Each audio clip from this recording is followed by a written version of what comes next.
Benvenuti a una nuova puntata dell'Arte del Prosdo. Ci troviamo anche stavolta in Arena di Verona. Stavolta è stato in qualche video fa con Nabucco. Qui vediamo la preparazione della scenografia dell'Aida, proprio in arena, l'Aida per eccellenza, nell'opera scritta da Giuseppe Verdi sul libretto di Antonio Ghislanzoni, che fu rappresentata per la prima volta nel 1871 proprio al Teatro del Cairo in Egitto e l'anno dopo al Teatro La Scala di Milano.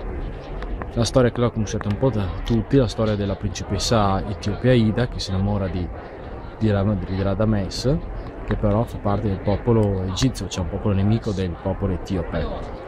Quello che vediamo qua in arena prima è quella per Aida per eccellenza, è nota soprattutto per il famoso trionfo di fine secondo atto.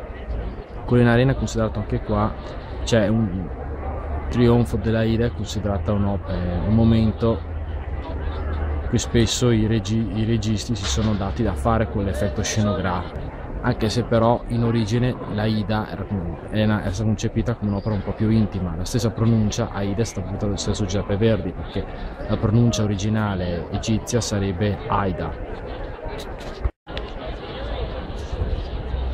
E anche con questo è tutto, invece una prossima puntata dell'Arte del Prosdo.